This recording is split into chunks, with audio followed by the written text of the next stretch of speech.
Cambridge AS Computer Science, Chapter 10, Data Types and Structures. This is our second session in this chapter. In the previous session, we studied the data structure record. And then we created an array of that record, even before we study arrays. However, arrays are so popular such that with your O-level knowledge, you could have understood what I meant by an array of records before officially introducing arrays for you.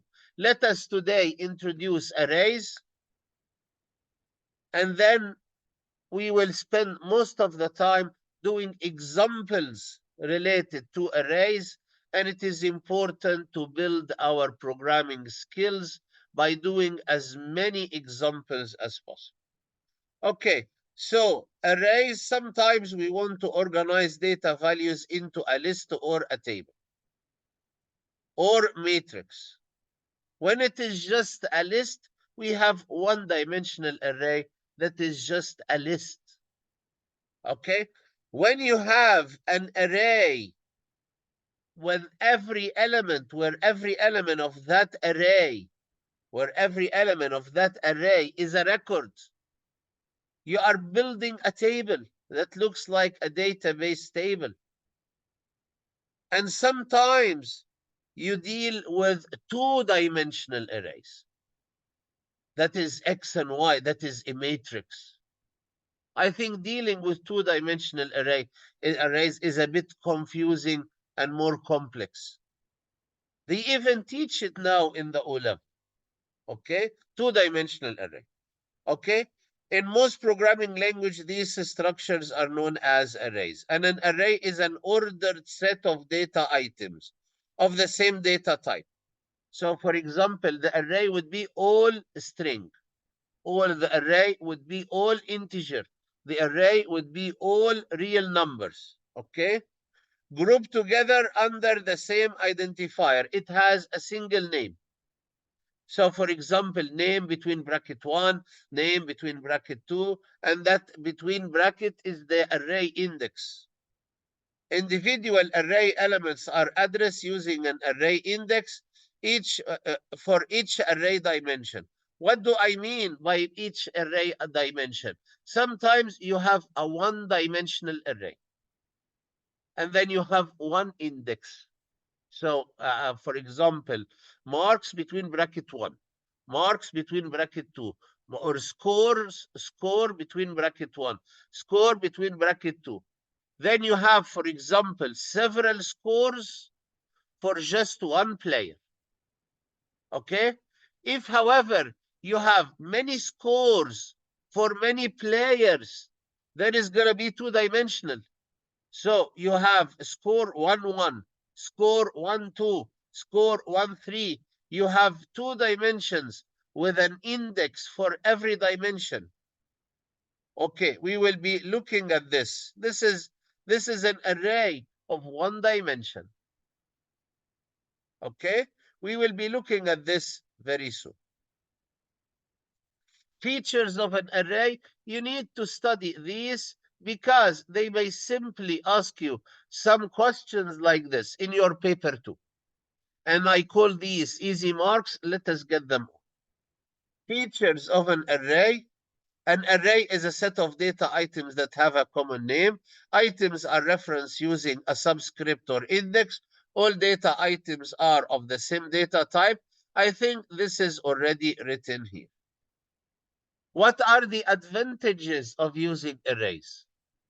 If you have one data item, use a variable. If you have two data items, use two variables. If you have 10 data items, it is impractical to use 10 separate variables.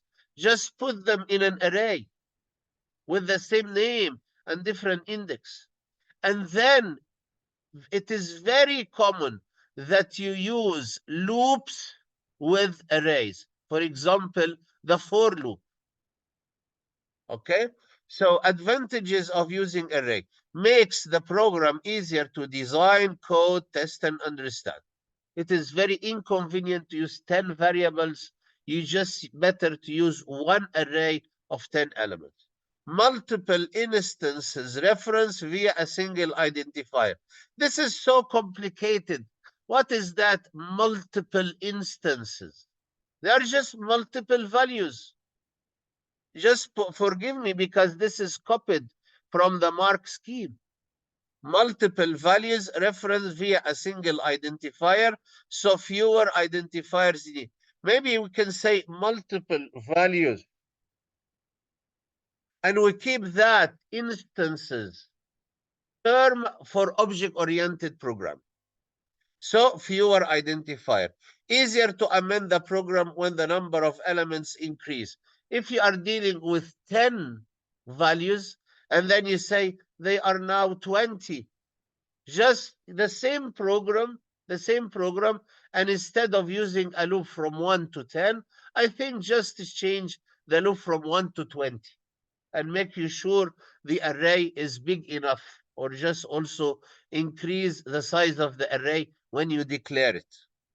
Algorithm to process search.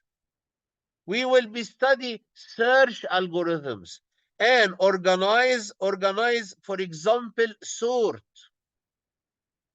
We have algorithms that are called search algorithms and sort algorithms. And this can be easier, or let us say, and this can be only done on arrays. To search or sort, we have to study what is called bubble sort, and it will take considerable effort to study it. Okay? Values may be accessed via loop-controlled variables. For example, a for loop, a while loop. And you use, for example, for count equal 1 to 10, and that count will be the index of the array. We will see examples. Okay? Okay. So you are supposed to be writing these advantages in the final exam after experience writing programs using arrays many times. However, I'm just putting this question in front of you from the beginning. A list is a one-dimensional array, and a table or a matrix is two-dimensional array. Okay? Array index is row and column number for an individual element if you have two-dimensional array. Lower bound and upper bound, this is when you declare an array. So when you declare an array, you give it a name, and then you type array, and give the lower bound and the upper bound. For example, array 1 to 3 has 3 elements in the list. Array 0 to 5 has 6 elements in the list. Why 6? Because you start from 0. Array 1 to 100 has 100 elements in the list. Array 0 to 25 of char have 26 elements in the list. However, this is a string, this is integer, this is integer, this is a char or a character. Okay, so these are examples of array declaration in pseudocode. Okay, so this is what I mean by creating an array. You declare that array. Accessing a one-dimensional array. If you want a specific value, for example, n list between brackets 25, you assign it a value of 0. A list between bracket 3, you assign to it a value D. Okay? So you can access individual elements with their index or subscript. Okay? Also you may use loops. So if you want to access an individual element, mention its index value. If you want to access all values, create a loop. Okay, so take 7 numbers and input and store them for later use in the array. So you create a loop for index 0 to 6 because sometimes arrays start from 0, and this is very common. So this array has 7 elements. The lower bound is 0. The upper bound is 6. This is quite often. Or it may be from 1 to 7, and you have to be able to deal with any situation. So if you want to input, we call this populate. If you want to input values in the entire array, just create a loop. Okay, so as you can see, for index 0 to 6, this is the for loop. Definitely, while practicing with arrays, we will practice a lot about loops. Okay, for index 0 to 6, input my list between bracket index. And see, I am coloring in blue the index because the index is belonging to the loop, and I love coloring loops with blue.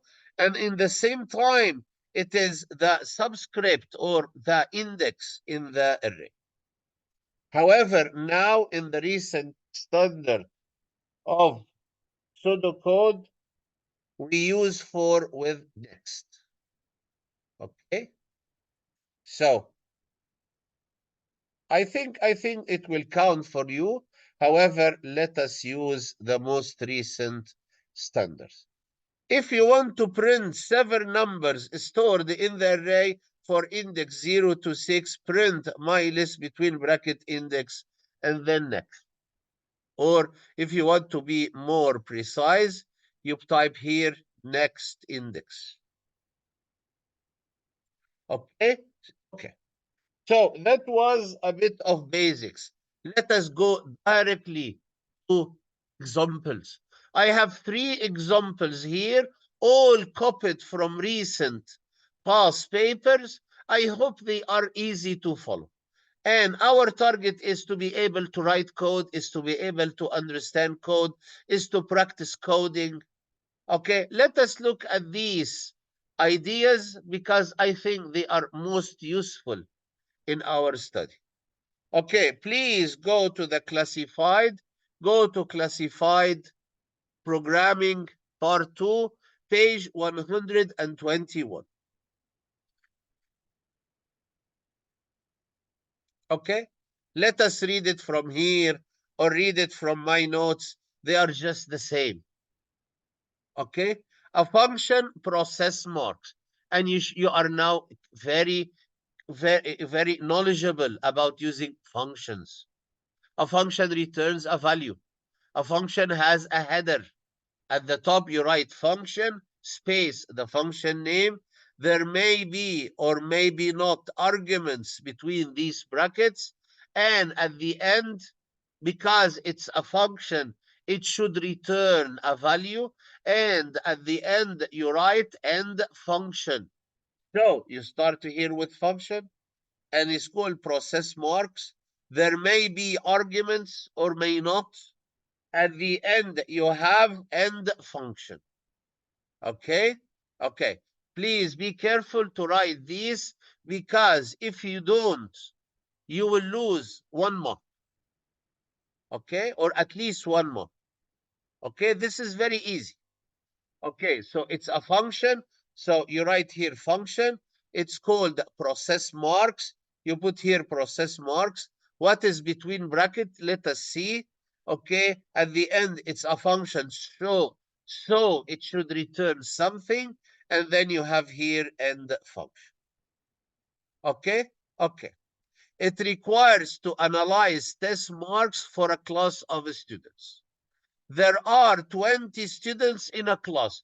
Probably they're going to be an array, and that array will be of 20 elements.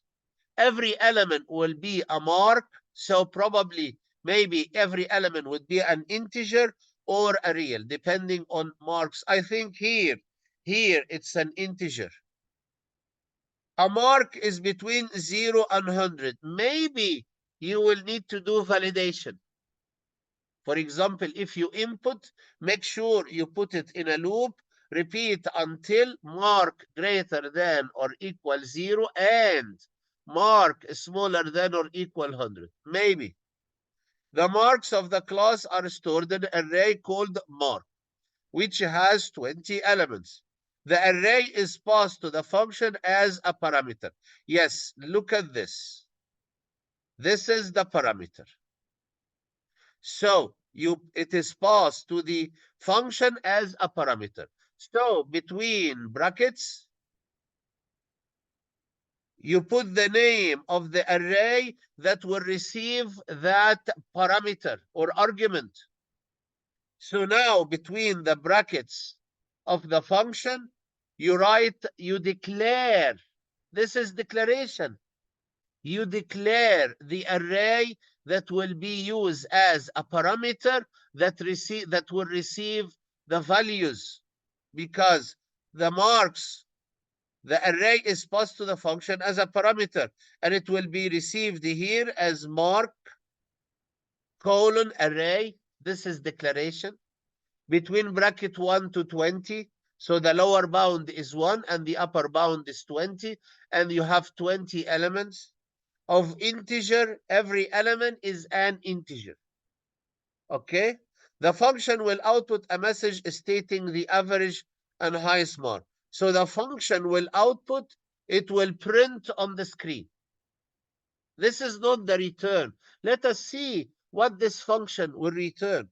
The function will output a message stating the average. So your code needs to find the average. How can you find the average? You find first the total and divide them by 20, because you have an array of 20 elements. And the highest, also, how can you find the highest? These techniques are so popular since the O-level age. So if number greater than max, then max equal number. So things like this. For example, the average mark is 35 and the highest mark is 76. This is how you should formulate the output.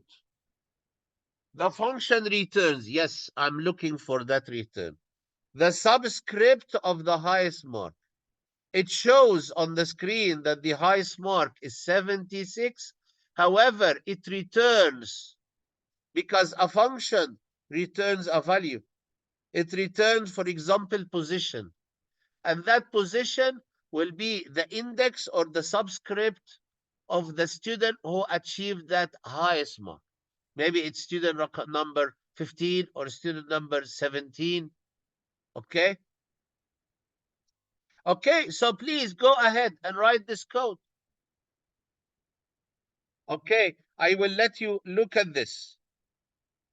So write first the function declaration. It's called function.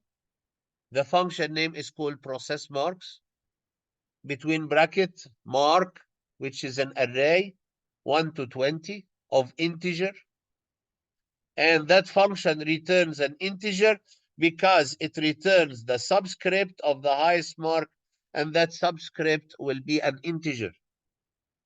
Okay, declare highest. This is the variable that will store the highest mark to find. Okay, and this is going to be an integer because all marks here are integer.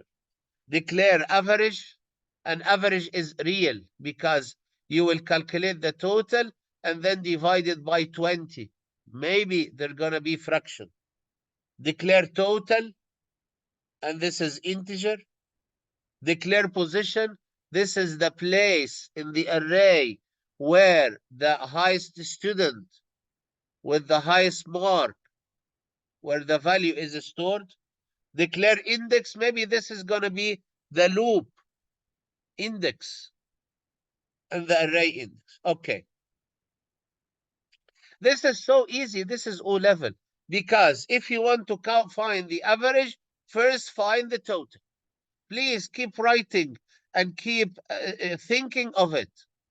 Okay, it's so easy. I will go through it fast and then move on to the other two examples I have prepared for you. Okay, so first total is 0 and highest is 0. The initial value for the variable highest should be 0. We start with something very little, and maybe that variable highest will raise or rise according to the values in the array. You are advised to put comments. You are advised to put comments to clarify your idea for the example. Okay. Position equals 0. This is the position of the student who has achieved the highest mark. Please notice the array starts from 1. So position is pointing to nowhere, because till now I don't know where is the student with the highest. Okay, for index 1 to 10, this is the loop. Total becomes total plus mark between bracket index. This is running total. This is applying or keeping a running total. Okay. However, I'm taking the values from the array that is supposed to be full of data because it is passed to the function as an argument.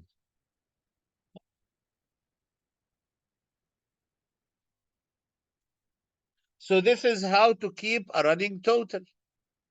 And this is how to find the maximum. If mark array between bracket index that spans from 1 to 20 is greater than highest, then highest become that mark. And position becomes that index. So mark between bracket index is the highest, position is the index. And if the 4 comes with next. Outside the loop, average is total divide 20, and then print, and you need to formulate the print out this way. The average mark is, this is a prompt. The average mark is, this is a message. This is concatenate, and you should learn this from the insert. An average is the value of the variable average. And see, here you have a space because you don't want the 34 to stick to the is. And then a space and highest mark is space and then highest. And at the end, return position. Okay? Please give yourself some time to study this, to copy this. Hopefully, you have understood it. Okay. This is the code in Python in case you are interested in studying Python codes for the sake of A2. Okay, so Python doesn't differentiate between a function or a procedure. They all have the word def. And this is the name of the function or procedure. Between bracket mark, you don't even have to mention that's it's an array. It will figure out itself. Highest equal mark between bracket 0 is taking the first value as the highest. Total equals 0 position. And then this is the for loop. Okay? And the for has no end for. And the if has no end if. And at the end, return position. Okay, you maybe from now start coding in Python because I need lots of skills in Python if you will do A2. Hopefully, all of you will. Okay, let us move to another example. Let us move. Please go to page 111 in the classifier. Please go to page 111. A procedure, so procedure doesn't return a value. And you have to write at the beginning procedure, all capitals. And its name is count values. Okay? And at the end, you write end procedure. Okay? So a procedure count vowels will be called with a string containing alphanumeric character as its parameter. Okay, see? There are going to be some arguments. The procedure count value, it will receive that argument and store it in the parameter here called this string. So this is a kind of declaration, and these are called local variables. Variables declared inside a function or a procedure. These variables are local to that function or procedure. Okay? So this is the pseudocode for the procedure count vowels. Okay? Okay.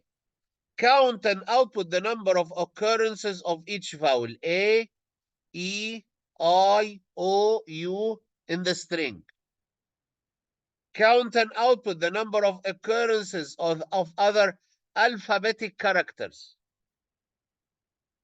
So skip the A and B, C, D, E, skip the E, skip the A. So B, C, D, they will all count together in a single variable.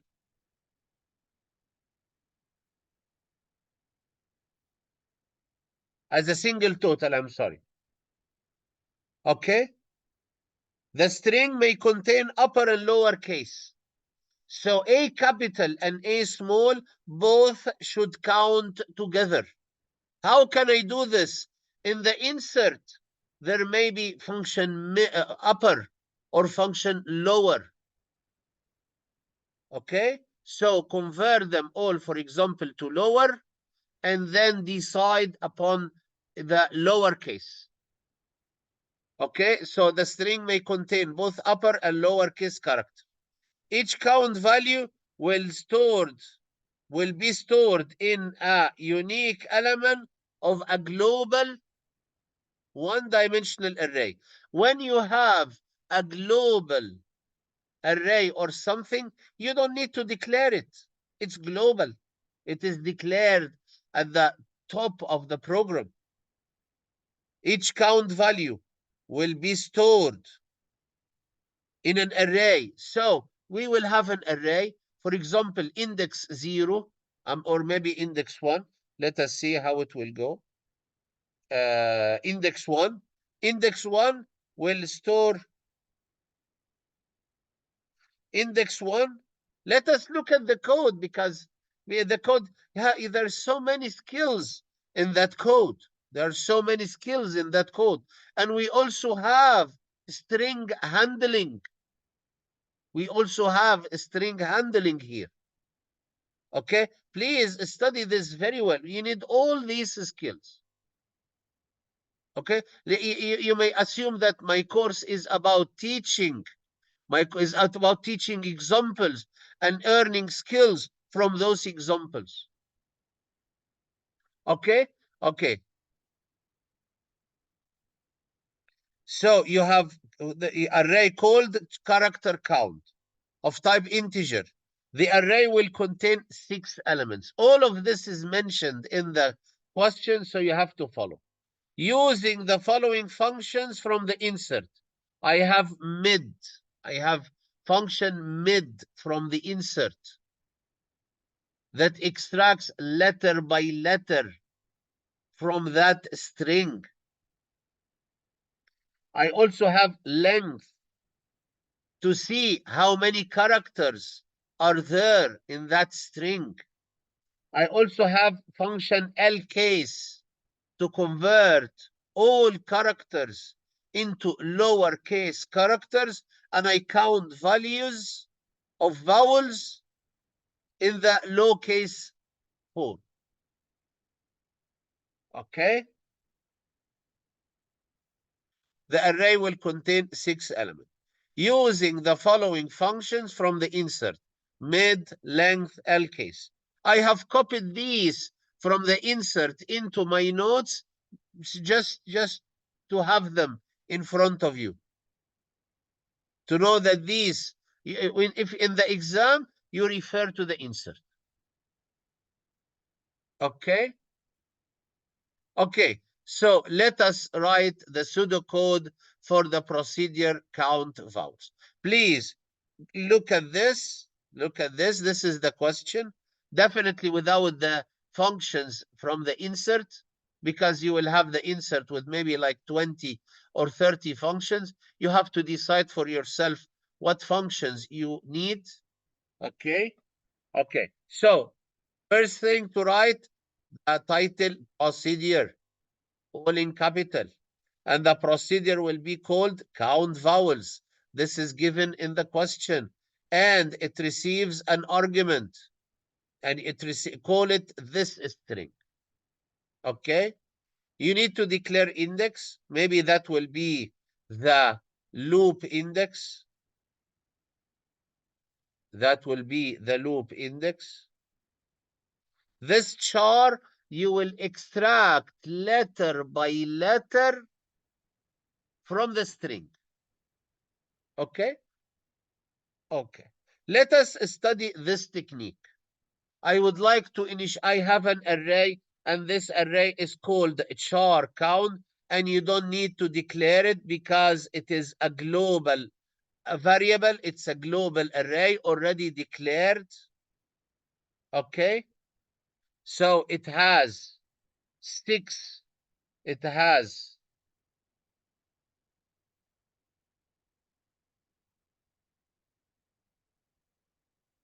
It has 6 position.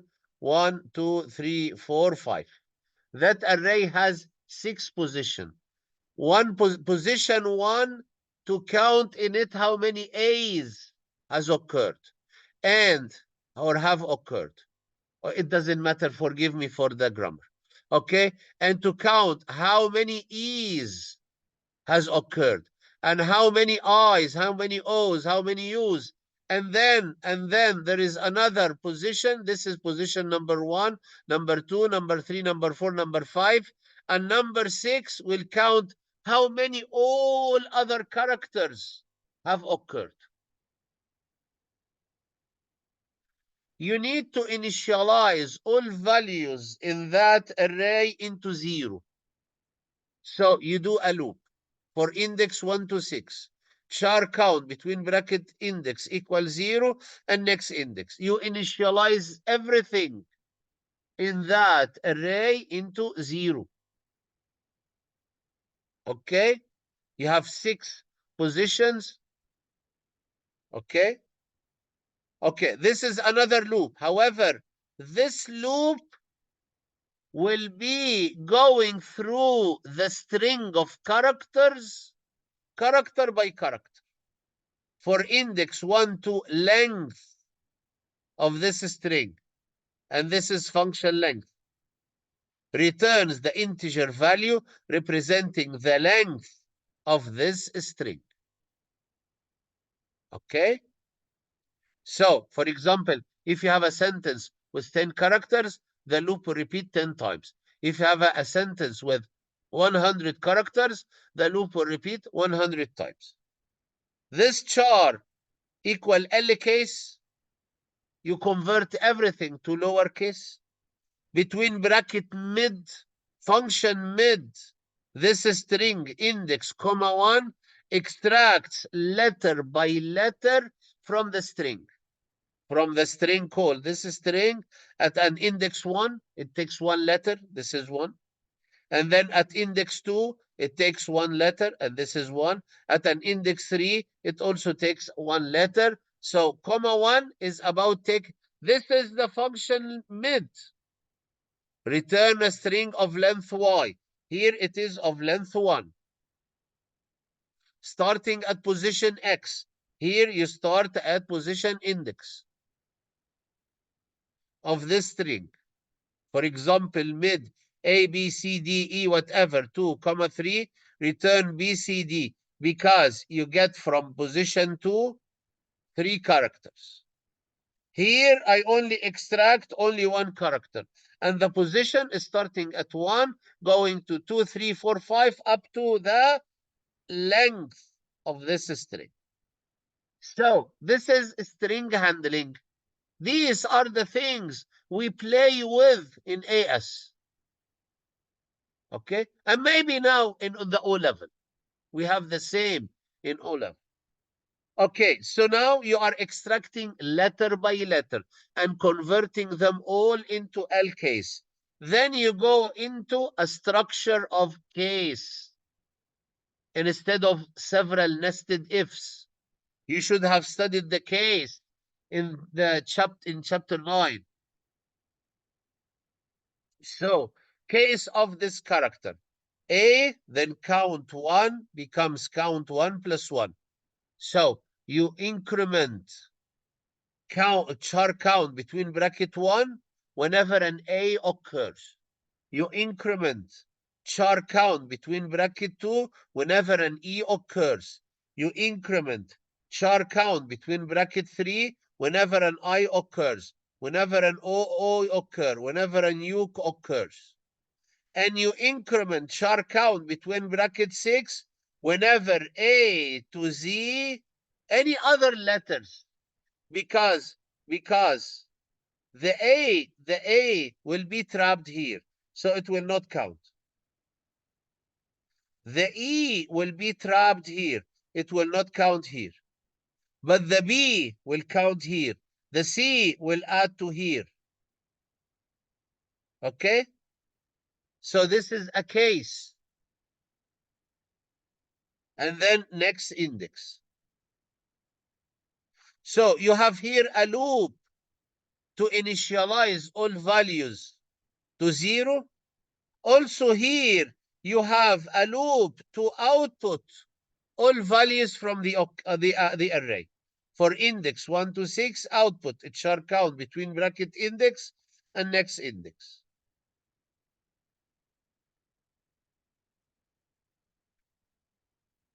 Okay? Okay. Take a minute to copy this.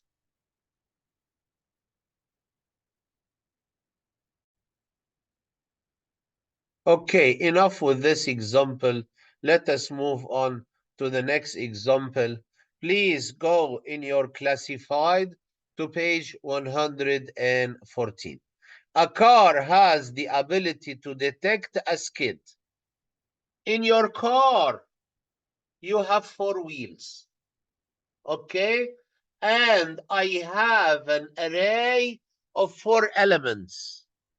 Every element is storing the rotation speed of a wheel. So you have 4 wheels and you have an array of 4 elements between bracket 1, between bracket 2, between bracket 3, between bracket 4. Okay? And I would like to calculate the average rotation speed of all the wheels. This is so easy. Maybe even you don't need to do a loop. Maybe you don't even need to do a loop. They are just 4. So maybe average is rotation. Let us see. Let us look at my code. Okay.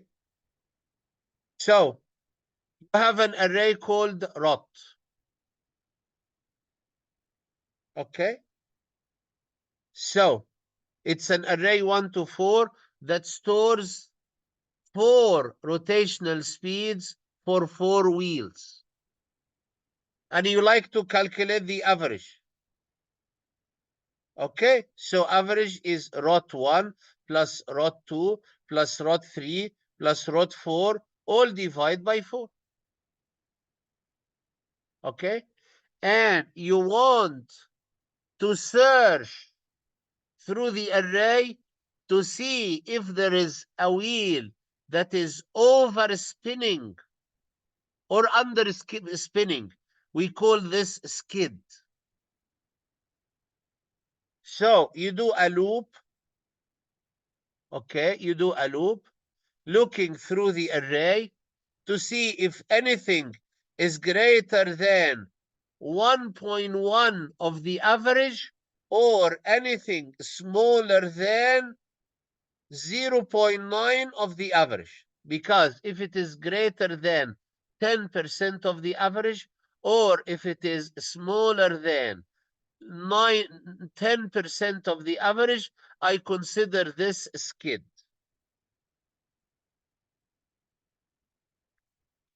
If skid equals true, it outputs skid danger and returns danger because it's a function that returns a value.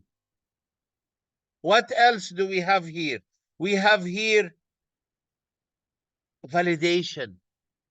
We have here validation because when you input the rotation speed, it has to be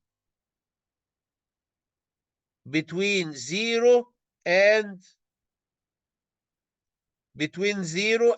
1000 inclusive. Okay, we call this validation. Let us give it this color because that repeat until is the validation. Okay, okay, please read through your question. A car has the ability to detect a skid by monitoring the rate of rotation, the rotation speed of each wheel. If the rotation of any wheel is not within 10% of the average of all four wheels, the car skids. A function. So it is a function. A function returns a value. Okay? A function called skid is being developed. The function will simulate real-time data acquisition by prompting. So in that function, you will enter the values of the rotation speed of the four wheels. Okay? They are going to be integer. In the range, this is validation check. In the range 0 to 100 inclusive. Okay? Representing the rate of rotation of each wheel. Calculate the average. It's so easy. This is the average. Check whether any individual is more than 10% greater than the average or more than less percent less than the average. We do a loop. Return true. Yes, a function must return a value. Return true if any individual value is more than 10% greater than the average or more than 10% less than the average, and false otherwise. Output a suitable warning message. Okay يا شباب. Okay, so please let us go through the code and you copy it and study it while I am teaching. Function skid. This is the name of the function. And it returns Boolean because it returns true or false, and this is a Boolean value. Declare rot. This is the array. It's an array 1 to 4 elements of type integer. Declare average, and this is real. Declare speed, this is integer.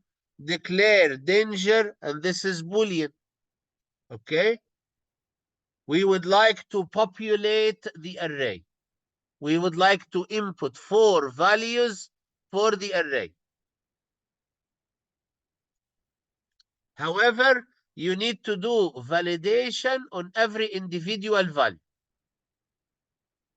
For index 1 to 4, these across the 4 elements in the array. Repeat until. This is the prompt. Input rotation speed for wheel, comma, index. So index 1, index 2, index 3, index 4. Okay, and you do input speed, and you do repeat until speed greater than 0 and greater than or equal 0, and speed smaller than or equal 10,000, 1,000, as mentioned here. This is called validation check, range check. It is easiest to do it using repeat until. And when you get out of this loop, that validation loop, you will be having a value for a variable called the speed that is really in range, inside the valid range. That is 0 to 1,000.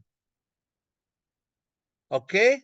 And then you assign it to the correct position in the array called rot. Okay? 4 comes now with next.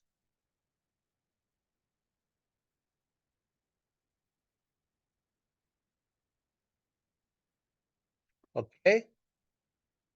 So this loop is about populating the 4 locations in the array, and before this, validating every data in. So now you have 4 with repeat until inside of it. Okay, this is the input. The average is that plus that plus that plus that, all divide by 4.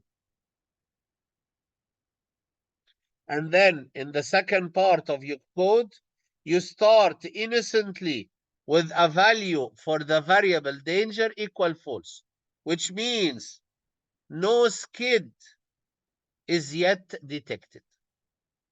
No skid is yet detected. And you go through all elements in the array. They are just 4. But it is, you cannot do it without arrays, even though they are 4. Otherwise, you would copy this 4 times. And also copy this 4 times. If so, index equal to 1, next 2, 3, 4. So here,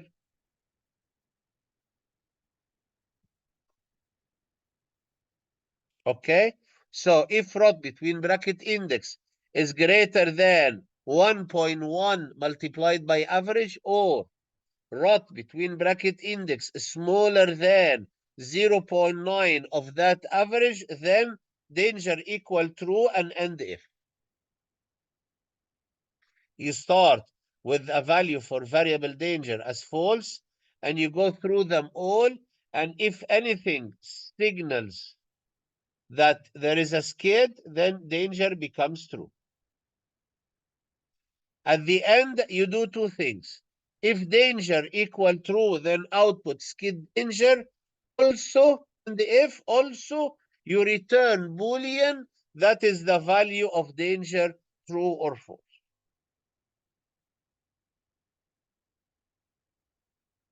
Okay? Please give yourself time to copy and study. And ask me if anything is not clear. And please learn all these skills. Okay? Very soon, you must be able to write codes like this on your own.